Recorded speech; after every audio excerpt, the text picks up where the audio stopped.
I'm sharing my story because I need people to know what can happen when you trust the wrong person, even your own family. What I'm about to tell you changed my life forever, and I hope by hearing it, you'll be more careful than I was. Think twice before you trust anyone with your future, even your own children. Sometimes the people closest to you are the ones who will hurt you the most. Here's what happened to me. I was standing in my own workshop doorway when I heard the words that changed everything. Dad, you can't use the workshop anymore. Gary's converting it into his home office. I froze right there with my toolbox still in my hand, looking at my daughter Patricia standing in front of me with her arms crossed and that cold look I'd never seen before. My name is Arthur Pierce, I'm 62 years old, and I'd just been banned from the workshop I built with my own hands. The workshop that took up the entire back section of this house, a 20 by 24 foot space with pegboard walls lined with tools I'd collected over 30 years. Handsaws, power drills, levels, squares, hammers of every size, socket sets arranged in perfect order. The workbench I'd built myself ran along the entire back wall, solid oak with a vise that could hold anything. Above it, fluorescent lights that lit up every corner so I could see my work clearly. In the corner sat my table saw, the crown jewel of my collection, a Delta contractor's saw I'd bought used 15 years ago and rebuilt from the ground up. This wasn't just some hobby space. This was where I'd spent 30 years perfecting my craft as a construction foreman, where I'd taught Patricia how to use a cordless drill when she was 8 years old, standing on a milk crate so she could reach the workbench, where I'd planned to spend my retirement building cabinets for the neighbors, fixing things around the house, maybe teaching some of the local kids how to work with their hands. But apparently that was over now. I'd stocked that house with my money just months earlier. I'd given Patricia and her husband Gary $75,000 from selling my construction business, Pierce & Sons Construction, even though there never was a son. Just me, working my way up from a laborer with a high school education to running my own crew, managing projects worth hundreds of thousands of dollars. 30 years of getting up at 5 a.m., coming home covered in sawdust and drywall compound, saving every penny I could. But Patty, we agreed the workshop would be mine when I moved in, I said, still holding that toolbox like it meant something. The weight of it felt familiar in my hands. My father's old metal toolbox, the one he'd carried to construction sites back in the 1960s. Well, things changed, Dad. Gary needs a proper office space, and that workshop is just taking up room. You've got all those loud tools in there anyway. Loud tools. Like the gentle hum of my scroll saw was bothering anyone. Like the occasional use of my circular saw was some kind of neighborhood disturbance. I'd soundproofed that space myself, adding extra insulation to the walls so I could work without bothering anyone. Gary appeared from behind her, tall and smug in his pressed white shirt and dark blue tie, looking at me like I was some kind of handyman he'd hired and was now dismissing.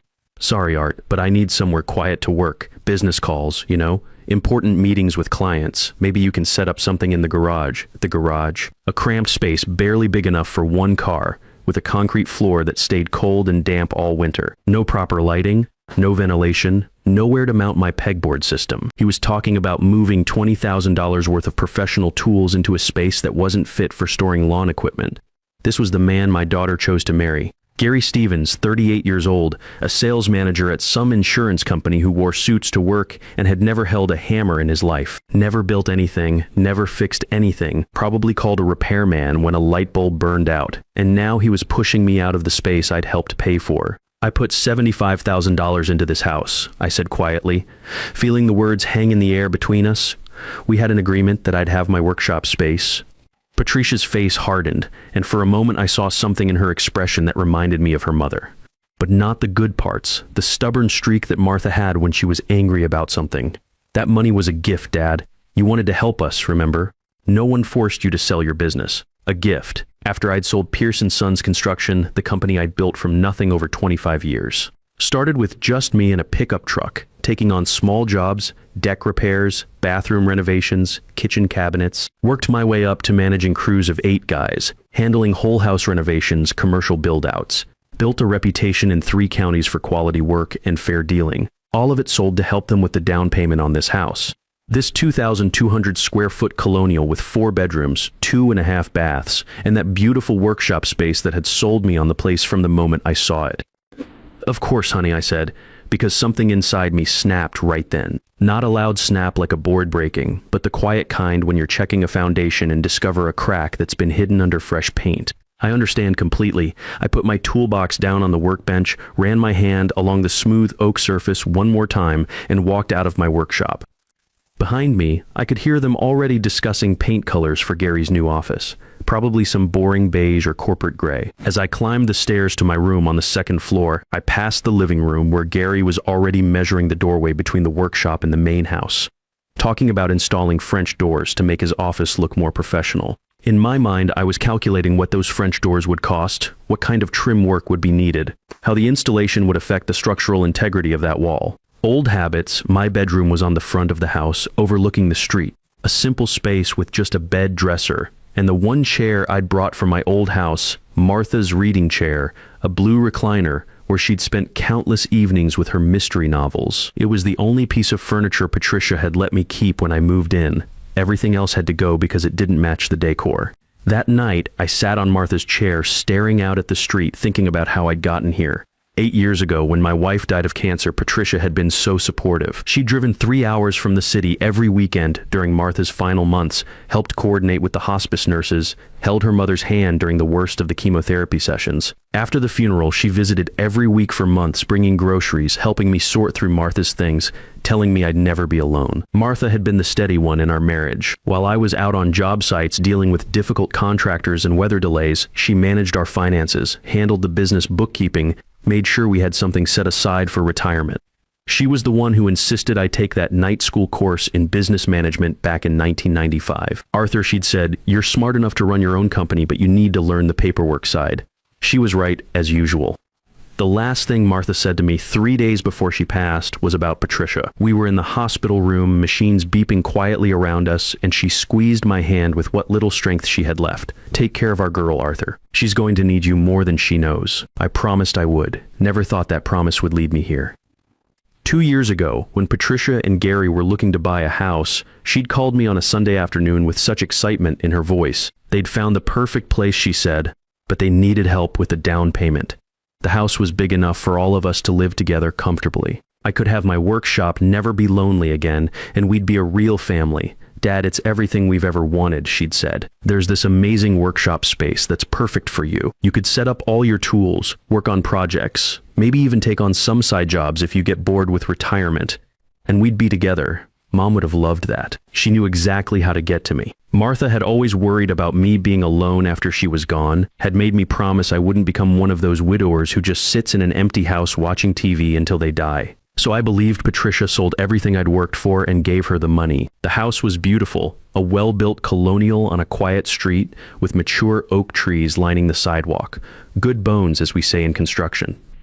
The workshop space had been a major selling point. The previous owner was a cabinet maker who'd set it up with proper electrical, good lighting, and enough space for serious projects. The first few months after I moved in were actually pleasant. Patricia still treated me like her father, included me in conversations about the house, asked my opinion on things. Gary was polite enough, though I could tell he thought my stories about construction work were boring, but there were small signs I should have noticed, like how they'd rearranged the workshop without asking me first, moved my table saw to a different corner because Gary said it looked better there, even though the new position blocked access to the electrical outlet I used for my sanders, or how Patricia started referring to our house when talking to friends, never mentioning that I'd helped buy it. The real change started about 6 months ago. Gary got some kind of promotion at work, started making more money, and suddenly they were talking about upgrades all the time. New kitchen cabinets, hardwood floors throughout the main level, maybe adding a deck off the back. All expensive projects that would require taking on debt. That's when they started asking me to sign papers. Bank renewals, they called them. Refinancing paperwork. Just routine stuff, Dad. You don't need to read through all that legal jargon. And like an idiot, I signed them all. Trusted my own daughter. But I'm not completely naive. 30 years in construction teaches you things about contracts and paperwork. You learn to read the fine print because contractors will try to slip extra charges past you if you're not careful. You learn to document everything because memory isn't good enough when thousands of dollars are at stake. Most importantly, you learn to pay attention when people's stories don't add up. The morning after they banned me from the workshop, I decided to do some investigating of my own.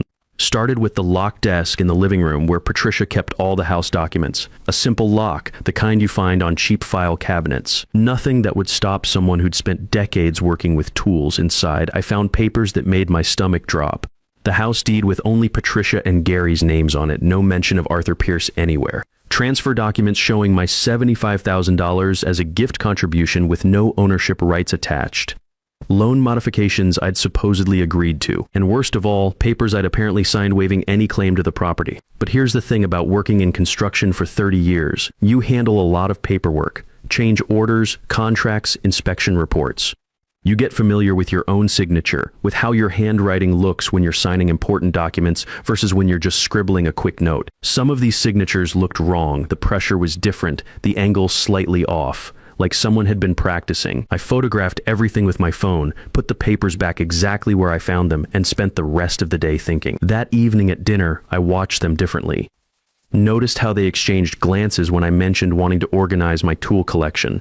Saw how Gary smirked when Patricia talked about my generous contribution to the house fund. The next week, Patricia left her phone on the kitchen counter while she went upstairs to shower. I'd seen her enter the passcode dozens of times, minus A24, her wedding date. What I found in her text messages destroyed whatever was left of my trust in her. There was a conversation with her friend Jennifer from work. Almost done getting Dad off the deed completely. Howard says one more document and we can sell this place and upgrade to something in a better neighborhood. Another exchange with Gary. LOL, Dad's so easy to fool. He signs whatever I put in front of him without even reading it. One more signature and we're free to do whatever we want. And the one that hurt the most, a message to someone named Ashley. I know it sounds harsh, but Dad's getting older and we can't be responsible for him forever. The nursing homes aren't that bad these days, and once we sell this house, we'll have enough equity to get something really nice in the suburbs. Nursing homes. They were planning to stick me in a nursing home after stealing my money and selling the house I'd helped buy. I took screenshots of everything, deleted the message history so she wouldn't know I'd seen them, and put the phone back exactly where she'd left it. That night, I lay in Martha's chair staring at the ceiling, but I wasn't devastated anymore. I was angry. The kind of cold, calculating anger that comes from 40 years of dealing with contractors who try to shortchange you on materials, suppliers who deliver substandard lumber and hope you won't notice, and building inspectors who need to be handled just right to keep a project moving. If my daughter wanted to play games with paperwork and legal documents, she was about to learn that her old man hadn't spent 3 decades managing construction projects without learning how to fight smart. I started with a lawyer the next morning, found Carl Rodriguez through my old foreman Tommy, who'd used him when his ex-wife tried to claim half his contracting business in their divorce. Carl's office was in a strip mall between a tax preparation service and a dry cleaner. But Tommy said he was good people and knew construction law. Carl was about my age, maybe a few years younger, with gray hair and work boots under his desk. The kind of lawyer who understood blue-collar problems. I explained the whole situation, showed him the documents I'd photographed, and the text messages proving their intent to defraud me. Mr. Pierce, he said after reviewing everything, what they've done is textbook elder fraud. We can definitely fight this, but I need to be straight with you about the process. How long and how much, I asked. In construction, you always want the timeline and the bottom line up front. 6 to 8 months minimum if we can avoid trial. Could be longer if they fight hard. My fee is $200 an hour, but for a case like this, I'd estimate around $6,000 total. If we settle, maybe $10,000 if it goes to court. $6,000 was a significant chunk of my retirement savings, but I had some money set aside from the business sale. More importantly, I had something else they didn't know about. I had skills. See, when you've spent 30 years managing construction sites, you learn things that apply to more than just building houses. You learn how to document everything systematically. How to set up surveillance to catch workers who are stealing materials or cutting corners when they think you're not watching. How to gather evidence methodically, like building a foundation, one solid piece at a time until you have something that won't fall down under pressure. Most importantly, you learn patience. You learn to wait for the right moment to make your move, just like you wait for concrete to cure properly before you remove the forms. I started small. Digital recorder from Radio Shack, about the size of a cigarette pack, hidden behind some books on the living room shelf. Another one in the kitchen, taped under the lip of the counter where no one would think to look. Nothing illegal. These were common areas in a house I'd helped buy, and I wasn't recording private conversations in bedrooms or bathrooms. Within a week, I had them talking freely when they thought I was upstairs napping or out running errands. Gary complaining about how much my prescription medications were costing on their health insurance. Patricia laughing about how she'd convinced me to sign another waiver without reading it. Both of them discussing which real estate agent would get them the best price when they sold the house. But I needed more than recordings. I needed documentation that would hold up in court. That's when I put my construction network to work. My old electrical contractor, Pete Morrison, owed me a favor from when I'd helped him get a big commercial job 5 years back. Pete had expanded into security systems after the construction market slowed down in 2008. He came over one Saturday when Patricia and Gary were out shopping, told them I was having him check the electrical panel for safety issues. What he actually did was install 2 tiny cameras in the living room and kitchen, hidden in smoke detectors he replaced with newer models. Professional-grade equipment, motion-activated with wireless transmission to a receiver I kept in my bedroom. Everything legal since it was monitoring common areas of my own residence. Within 2 weeks, I had video of Gary using my computer to research estate lawyers. Video of Patricia forging my signature on practice sheets trying to get the angle just right. Most damaging of all, video of both of them counting out cash and discussing how they'd split the profit from selling the house. We should get at least $320,000 for this place, Gary said, sorting through a stack of hundreds. After paying off the mortgage and Dad's imaginary share, we'll clear about $180,000, enough for a down payment on something really nice. Dad's imaginary share, like my $75,000 had been play money. Meanwhile, Carl was working the legal angle, filed requests for all property records, got certified copies of every document filed with the county clerk, and had a handwriting expert examine the signatures on the papers I'd supposedly signed. Good news and bad news, he told me during one of our weekly meetings. Bad news is that some of your signatures are authentic. Good news is that the most important ones, the documents waiving your property rights, those signatures are forgeries. Not very good ones either. The handwriting expert was a retired FBI examiner named Dorothy Williams who'd testified in hundreds of fraud cases. She could prove in court that someone had practiced my signature and forged the critical documents. Combined with the recordings and video evidence, we had enough to prove conspiracy to commit fraud. But Carl warned me about something else. Your daughter's going to fight this hard, Arthur. She's got her own lawyer now, and he's not cheap. Howard Martinez, he handles a lot of estate disputes for wealthy families. She's probably paying him $400 an hour. That meant Patricia was serious about this. Serious enough to spend real money trying to keep what she'd stolen. It also meant I needed to be smarter about my strategy. I started playing dumb. When Patricia asked me to sign more paperwork, I'd act confused, ask lots of questions, make her explain every detail. What I was really doing was getting her to lie on camera, recording her false explanations about what the documents said. It's just another bank form, Dad. Something about updating your address for their records. What it actually was, a power of attorney document giving her complete control over my finances. I signed it anyway right there on camera after she'd explained what it really wasn't. Perfect evidence for court. Meanwhile, I used my construction contacts to dig deeper into their financial situation. My old banker, Sarah Chen, had moved to a different bank but still had friends at the branch where Patricia and Gary kept their accounts. Nothing illegal, just professional curiosity about how much debt they were carrying. Turns out they were leveraged to the hilt. Credit cards maxed out, car payments on 2 expensive vehicles, and they'd already spent money they didn't have based on the assumption they'd be selling the house soon. They needed my money and they needed me gone, or they were going to be in serious financial trouble. That's when I realized this wasn't just greed, it was desperation, and desperate people make mistakes. 6 months after I'd started gathering evidence, Carl called with news. Arthur, we're ready to file. I've got enough evidence to prove fraud, forgery, and conspiracy, but I want to give you one more chance to think about this. Once we file these papers, there's no going back. Your relationship with your daughter will be over permanently. I thought about Martha, about her last words asking me to take care of our girl, but Patricia wasn't that girl anymore. She'd become someone I didn't recognize, someone who could look her own father in the eye and lie without hesitation. File the papers, Carl. It's time my daughter learned that her old man isn't as stupid as she thinks. Carl filed the lawsuit on a Wednesday morning in late September. By Friday afternoon, Patricia and Gary had been served with papers charging them with fraud, forgery, elder abuse, and conspiracy to commit theft. I was in my bedroom when Patricia burst through the front door, lawsuit documents clutched in her fist, her face red with a mixture of fury and panic. Dad, she screamed from downstairs. Get down here right now. I took my time walking down the stairs, each step measured and deliberate. When I reached the living room, she was standing there with Gary beside her, both looking like they'd seen a ghost. The papers were scattered across the coffee table between us. What is this? Patricia demanded, waving the summons at me. You're suing us, your own family? I'm protecting what's mine, I said calmly, settling into the armchair across from them, what you stole from me. Gary stepped forward, his face twisted with anger. You crazy old man, we didn't steal anything. You gave us that money freely. This is how you repay our kindness. We gave you a home when you had nowhere else to go. Then why are you so worried?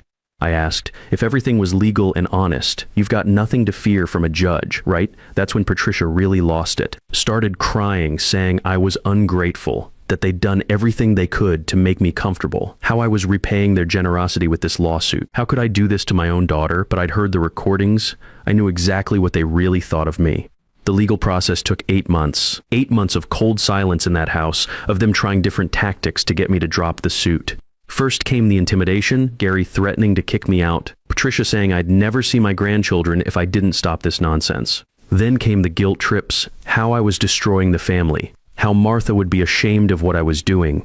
When that didn't work, they tried bribing me, offered to let me keep the workshop if I dropped the lawsuit, then offered me $25,000 to walk away and forget the whole thing. Finally, their lawyer tried negotiating a settlement. They'd pay me $40,000, and I'd sign a document promising never to claim any rights to the property. Carl and I turned down every offer. We had the evidence, we had the law on our side, and I wanted my day in court. Their lawyer, Howard Martinez, was everything Carl had warned me about: expensive suit, fancy office downtown, the kind of guy who thinks blue-collar workers are too stupid to understand legal strategy.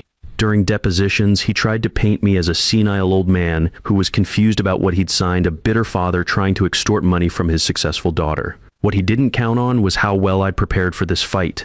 The day of the trial, I wore my best suit, the navy blue one Martha had bought me for Patricia's wedding. Carl and I arrived early, set up our materials methodically like we were preparing a job site. Evidence folders arranged in order, exhibits labeled and ready. Witness statements organized by topic. Patricia and Gary arrived with their full legal team. Martinez, 2 associates, and what looked like a private investigator. All of them dressed like they were heading to a corporate boardroom, trying to intimidate us with their professional appearance. The courtroom was smaller than I'd expected, wood-paneled walls and fluorescent lighting that reminded me of a government office. About 30 seats for observers, most of them empty except for a few court reporters and law students taking notes. When the judge entered, a woman about 50 named Judge Rebecca Foster, everyone stood. She had gray hair pulled back in a practical bun and the no-nonsense expression of someone who'd heard every excuse and sob story in the book. Carl presented our case methodically, started with the financial evidence, my $75,000 contribution, the deed showing I wasn't listed as an owner, the forged documents waiving my rights. Then he played the recordings, Patricia's own voice explaining how easy it was to fool me, discussing their plans to sell the house and put me in a nursing home. The forged signature evidence was devastating. Dorothy Williams, the handwriting expert, displayed enlarged photos of my real signatures compared to the forgeries. The differences were obvious once you knew what to look for: pressure points, letter formations, the natural flow of authentic handwriting versus the careful, deliberate strokes of someone copying.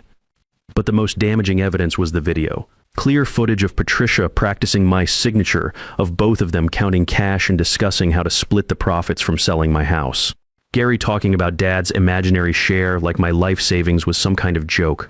When it was Patricia's turn to testify, Martinez tried to control the narrative, made her sound like a devoted daughter trying to help her aging father manage his finances. But Carl's cross-examination destroyed that fiction. Miss Pierce, in your text message to Jennifer on March 15th, you stated, "Dad's so easy to fool. He signs whatever I put in front of him. Can you explain what you meant by that?" Patricia's carefully composed expression cracked. She looked to Martinez for help, but there was nothing he could do. The evidence spoke for itself. I was frustrated, she said finally. Dad was being difficult about some paperwork, and I was venting to a friend. Difficult how? Carl pressed. By asking to read documents before signing them? I don't remember the specific circumstances. Carl played the recording of her explaining the power of attorney document to me, clearly lying about what it contained. Then he showed the video of her practicing my signature. By the time he finished, Patricia was crying, but they weren't tears of sorrow. They were tears of someone who'd been caught red-handed. Judge Foster's ruling was swift and decisive. She'd seen enough elder fraud cases to recognize a clear-cut example when it was presented to her. The evidence shows a deliberate conspiracy to defraud Mr. Pierce of his financial contribution to this property, she said, looking directly at Patricia and Gary. The forged documents, the false representations, and the defendant's own recorded statements prove intent to deprive the plaintiff of his rightful ownership interest. She ordered them to either add my name to the deed as a 50% owner or pay me $95,000, my original $75,000 in damages and interest. She also ordered them to pay my legal fees and imposed an additional $10,000 fine for elder abuse. The gavel came down like a carpenter's hammer driving a nail home, final and decisive. Patricia and Gary chose to pay rather than share ownership. They had to take out a second mortgage, sell Gary's expensive car, and empty their savings accounts to come up with the money. Within 30 days, I had a certified check for $95,000. That afternoon, I found my own place. A small house on the other side of town with a 2-car garage that I converted into the workshop of my dreams. Better lighting than the old space, more room for my table saw, and enough space to take on custom carpentry projects for neighbors who appreciated quality work. The day I moved out, Patricia and Gary didn't say goodbye. No final words, no reconciliation attempt, just silence. I loaded my tools into a rented truck, taking special care with my father's old toolbox, and drove away from that house for the last time. 6 months later, Patricia called. Her marriage to Gary had fallen apart, she said. He blamed her for losing their financial security. She was sorry, she claimed. She'd made mistakes and needed her father back in her life. I understand you're going through a difficult time, I told her. But understanding and forgetting are two different things. You made your choices, Patty. Now you have to live with them. I hung up and went back to my workshop. Had a custom entertainment center to finish for the Johnsons down the street, and I was already behind schedule. These days, my phone rings regularly with small carpentry jobs. Word gets around when you do quality work at fair prices. My workshop smells like sawdust and wood stain, exactly the way it should. The pegboard walls are organized perfectly, every tool in its proper place. I'm 62 years old, I live alone, and I built this life with my own hands. That's enough for me, more than enough. When people ask if I regret fighting back, if I wish I'd tried harder to preserve the relationship with my daughter, I tell them what Martha used to say. Arthur, respect isn't something people owe you because you're family. It's something you earn by showing you won't let anyone walk all over you. She was right about that, just like she was right about most things. And every morning when I walk into my workshop and turn on those lights, I remember another thing she used to tell me. You're too good a man to let people take advantage of you. Took me 62 years to really understand what she meant, but I understand it now. Sometimes the biggest victory isn't getting your money back, it's proving to yourself that you're still strong enough to fight for what's right, even when the people who should love you most are the ones trying to tear you down. I learned that family isn't about blood or promises, it's about respect and trust. And when those are gone, sometimes walking away with your dignity intact is the only victory that really matters.